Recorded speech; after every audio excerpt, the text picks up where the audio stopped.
This is where people find that it is very difficult after a spiritual awakening, because you are literally forced. To. Let's dive into today's topic. First off, you beautiful souls, happy equinox. Whenever you're watching this, we are in the spring equinox, which means we have new energies coming into play here, which also means there's going to be a lot of quantum shifting, a lot of timeline jumping, and a lot of spiritual awakenings. So in this video, I'm actually going to dive into why it is that we humans experience a lot of pain during our spiritual awakenings. I think it's really glamorized. I think people don't understand what it fully is until you actually go through it. So let's break down the reasons why we go through such painful experiences during a spiritual awakening, so that this may help you understand what is actually going on, and knowing is half the battle, right? Let's begin with what is a spiritual awakening. And this is my personal definition of it. Body, mind, spirit. Understanding that you are more than just this physical body. You have felt something beyond yourself. You felt connected to something more than just who you thought that you are in this existence. So life looks different. Things start to shift differently in your life. You start to see things through a new perspective. And this is because the spiritual awakening that you have had has changed your energy. So therefore, it's going to shift the way that we see our life. And that is our perception. Our perception is our unique life lens, I like to call it. It is how we view the world. And we view the world based upon the unique bundle of energy. That is us, if you want to call that your soul, combined with, say, the ego, the thought that is yourself. So we have bodies of energy. Besides this physical body, we have a spiritual body, a mental body, an emotional, and a physical. So usually what happens, guys, during a spiritual awakening is our spiritual body makes a shift in energy. So we have had a spiritual experience, right? Somehow, some way, something has happened,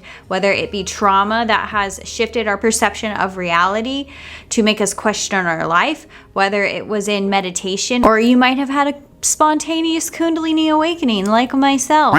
But either way, something has made your energy body shift, your spiritual body shift. Most of the time is where this happens at. So you can picture this as you have two selves. You have a quantum self, or a self in the energy realm that you exist in all the time. You want to call that maybe your higher self, your spiritual body, but there is a greater aspect of you that exists in the energetic realm. There has been a shift in that body, right?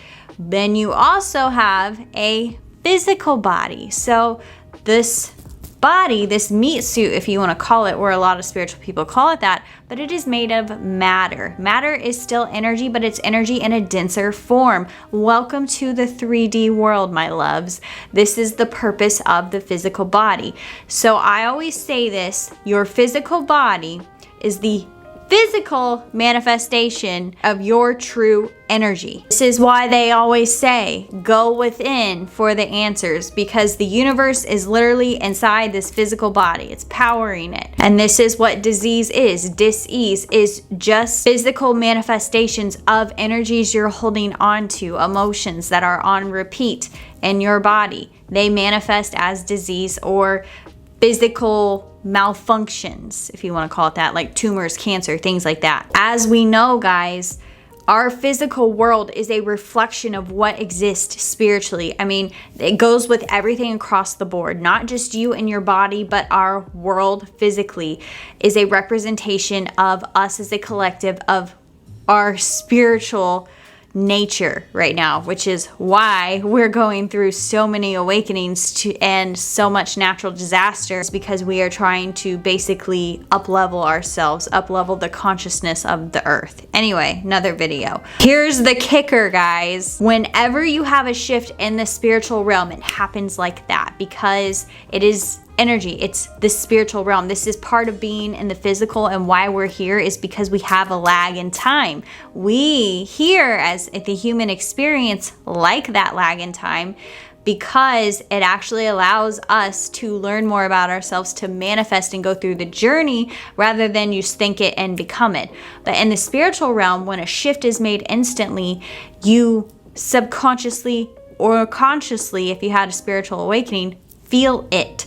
So what has happened is your spiritual body has changed in an instant. It needs time for your physical body and therefore reality to catch up to what your spiritual body is. So in other terms, the best way that I can describe it, when we have spiritual experiences, or you do a lot of inner work, or for myself, it was a lot of Reiki energy work. I use that as a tool to up-level myself and my consciousness and my body. So what happens when you raise your vibration, essentially, is what it's called. And what happens when you have a spiritual awakening, this is the euphoric feeling right after it, because your energy is so high, your brain has experienced new states of love that it was not previously used to. It has experienced new patterns of thinking that it was not previously used to. You got basically a download in your spiritual awakening of some form to shift your perspective and raise your vibration that took you to that next level. But this is not a permanent shift in your physical body. Your brain has experienced it, so therefore it wires neuroplasticity pathways around this experience, just like anything else that we have an experience in life. It can also be trauma and things that we don't like, which create the habits. Because of this new neuroplasticity pathway that has been made and the nature of our soul and the human, you will spend your life subconsciously trying to get back to that state of love, because that is our nature. That is the nature of spirit. It's going to find whatever it can to get back to that state of love. And this is why when people have spiritual awakenings, that things that no longer resonate with the frequency of love in their life, that no longer match that vibration of that they were, are going to fall away. This is where people start to get that uncomfortable feeling, because you have now experienced a high state of love. Whatever in your reality doesn't match that energy has got to go. And that's really hard for a lot of humans to let go of their attachments to lower level frequencies. This can look like lower level jobs that no longer resonate with you, relationships, marriages. This can look like finding your soul's purpose and really figuring out what you need to do in your life. This could maybe mean moving towns more in alignment with who you are and what you want to do, right? It's gonna force you to shine light on those uncomfortable aspects of yourself. And that is difficult. That is where when people first spiritually awaken, it's like a euphoric feeling almost, because you experience so much love, and it's almost like, oh my gosh, I woke up and I had these blinders on and now I see the world for what it is and who I am, and I'm just like light and love, until the shadows come up and you find in your life what is not light and love. That's the best way that I can describe it. But in other terms, what I call this period is the gap period. And this is where you have experienced your higher self. You have had either images paired with the vibration of love. So maybe you did get a download of what you're supposed to be doing in your life. But regardless, there is a gap between what you are physically and what your reality looks like, compared to the higher self or the spiritual self, the quantum self's energy that you have experienced during a spiritual awakening. So like I said, your soul, the nature of spirit, is going to force you to do whatever it is you need to do to get back to that state of love. And guess what happens, guys? The more inner work that you do, the more spiritual experiences you're gonna have, the more heights of love that you're gonna create in your life, especially when you start doing your soul's purpose. Then you get even higher. You are forced to go even higher. So you see, it's just a continuous journey of transmuting energy, of lower level energies, embodying your soul here, pretty much, making room for it to actually be in the body and create physically. That's what it wants to do. It wants to experience, right? It's curious. It wants to have human experiences in the physical. It can't do that when you don't have room for love. Even though lower level frequencies are still spirit, because everything, this whole universe is the mind of God, your soul wants to create with love, because that is truly all that exists. That is the nature of spirit. That is the life force energy. And if you create with the other energies that are lower level, it's not right or wrong, but those energies will not expand your life. Those energies actually are so opposite of the soul, because we live in a world of duality, a universe of duality. Since it is the darkness, it's going to actually take your life force energy from you and pretty much cut you short here. So if the soul can't express its purpose, there is no purpose in being here, right? That's kind of the whole point of how lower level frequencies are just guidance tools to help guide you in your life to higher states of love and being and expressing it here. This is where people find that it is very difficult after a spiritual awakening, because you are literally forced to do the work. After you come down from that spiritual high, after a spiritual awakening, this is where people find the shadows, because your brain is still operating in those old neuroplasticity pathways. That's the main path that it's taking. And I like to describe it as like walking a path in tall grass, right? Like creating a trail. You have been walking this same path in tall grass, and therefore it becomes easy just to go through the path, right? When you want to take a newer path, it's going to take a little bit of time to actually make a trail, right? And even if that new path is easier and more fun, more scenery, all the things, right? Even if it's what you truly want and is better for you, it's going to take some work to actually make it a trail to where it's easy to go, right? So it's the same with your mind and the habits and the thoughts that you have on repeat that are not in alignment with love, because our thoughts create the emotions. Thoughts are energy in motion. Most people just struggle to consciously change their thoughts to change the emotion, right? If you think higher thoughts, you will shift the emotion higher. The voice in your head, the way it's talking to you, when you don't like the way it talks to you, it creates lower level frequencies. You can change the way it talks to you consciously, or you can choose to feel a higher emotion, and then the thinking will be higher. This is where energy work helps, is because you're basically subjecting your physical body to high vibrations to actually move energy. So therefore the thoughts change. This is why people are so happy after energy work, because they've just risen their vibration. But you have to do the work to change the thoughts to make it a permanent thing.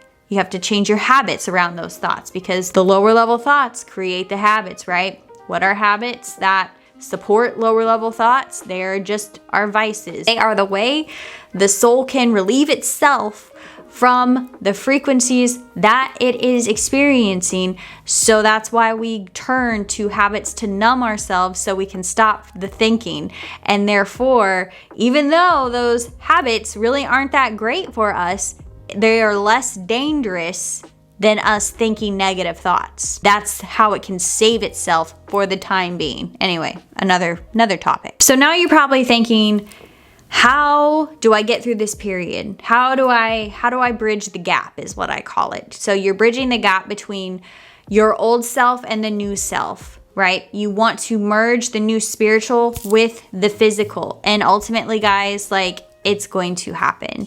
Eventually it will happen. You will become so uncomfortable in your life, you will make some form of movement, okay? You just have to trust yourself with it. Because I want to give you some ways in which have helped me bridge the gap between where I've experienced my higher self or my quantum self up to this point and integrating that into my physical body, how I speed that up. Of course, you probably guessed it, it's with a lot of energy work because that is my cheat code.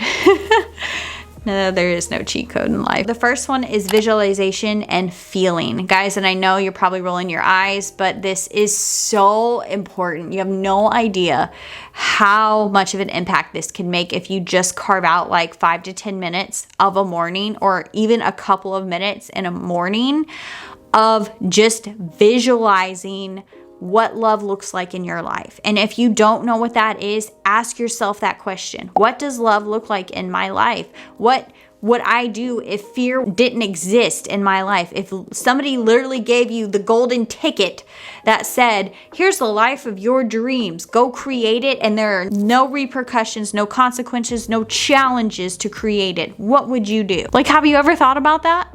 We don't even allow ourselves to dream as big as what we would like. We don't even know what's possible for us because we limit ourselves to what we think we're capable of, and we are truly limitless. When you know what you desire or who you desire to be, or your goals even, you visualize yourself doing those things using imagination. Imagination.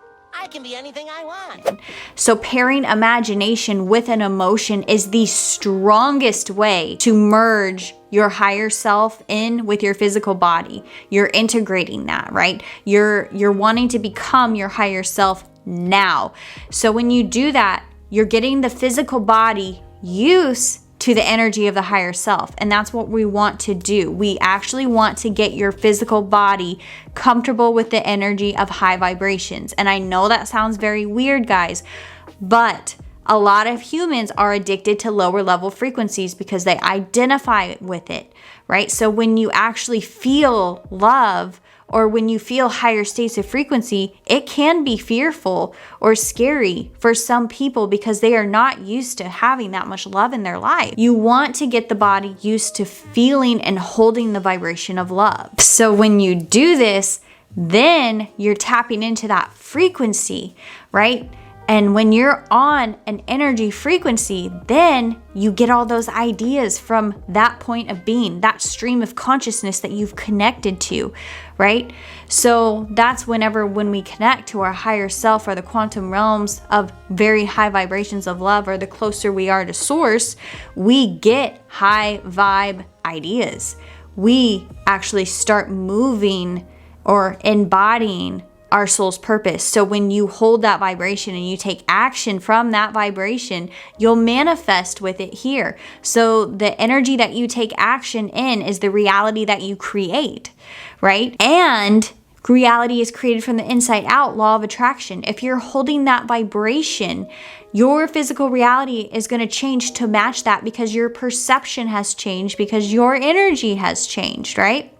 So we want to hold that vibration, and you can do that through visualization and feeling, because when you visualize yourself doing the things that you want to do in life, your passions, you're living your dream life, it's gonna create the feeling of love. Some energy work tools that I like to use are also affirmations. They are so strong, guys. Affirmations are just a form of speaking energy into existence. It's another form to manifest here that's much denser than just thinking thoughts. So you can think and visualize is one way, but if you want to take it to that next level, actually speak energy into existence. You can speak words to yourself to embody it, right? You can do I am statements.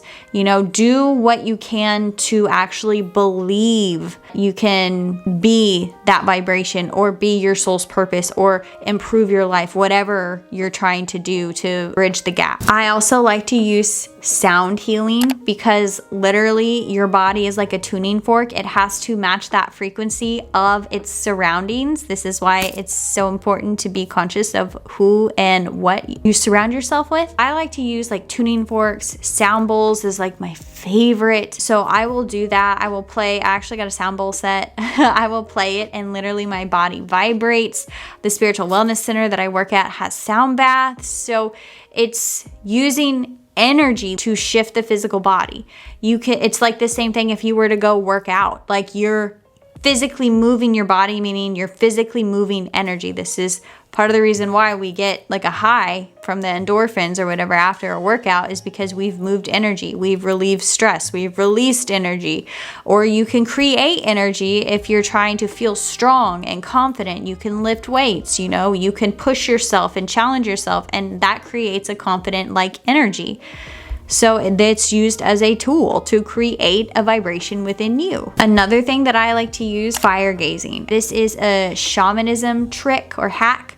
Maybe, at least that's where I've heard it from, is from my shaman studies. What you do is you light a candle and you just stare into the candle flame. And as you stare into the flame, you're using the energy of fire because it's an element and it has energy. So you're focusing on that flame and using that to power up your soul's purpose. So you're holding the vision of what it is you actually want to manifest, who you want to be, insert XYZ, hold that. And you'll start to feel it in your body. It's really cool how it works, because your conscious thought combining with the fire is going to create that energy. And if you think of what fire is, it's passion, it's love, like it's the spark, right? I've noticed a lot of quantum shifts with just fire gazing and actually believing that I am the thing that I want to be. Like I start actually seeing myself as it. And I'm like, oh yeah, like it's me. This is who I am. These are the things that I do. There's no reason to be scared. There's no reason to hold off on it because it is who I am. The biggest thing that you can do, oh, you guys are gonna roll your eyes, is self-accept. It is the greatest healer you will ever have. When you feel these lower level frequencies, when you feel the gap, you immediately self-accept where you're at, because ultimately you realize everything happens for a reason. The uncomfortableness that you feel is okay. You're exactly right where you need to be. Validate your feelings. Feel the feels so that you can process them, so the body can process them, understand them, because they're truly not who you are. So when you realize this, when you realize you are not your emotions, you're just the consciousness behind it, and your body, your human, is processing an emotion, it's having an emotion, you can just look at it for what it is and self-accept that it's okay that you're going through this. We live in a universe of duality. Like there is not one human that escapes these lower level frequencies. I don't know why we pretend that everything is hunky-dory and everything's light and love when it's not. We're trying to work our way up to a world of that, but ultimately duality is not going nowhere. It's you that has to transcend into higher level frequencies, and you will always be tested by the dark. That's just how it is. So the more that you can accept this fact and accept yourself for who you are and show yourself love because you are deserving of it, just because you exist and what you are a part of in your true nature, then you relieve yourself of that pain. Honestly, when you self-accept, it's almost like the energy just goes away. You don't focus on it anymore. Nothing is wrong. So you're just existing and feeling love. I hope this video helped you, because yes, guys, the spring equinox brings in a whole new set of energies, because life is rebirthing itself. We are rebirthing ourselves from the darkness, from the winter. We are connected to Mother Earth. We mimic her cycles. So now that we are stepping into spring, all of that inner work that we were doing in the winter, all of that darkness, maybe we had experienced, whatever happened in your life that made you reflect, we are about to step into the next version, best version of ourselves. I'm sending you all of my light and all of my love. We'll see ya.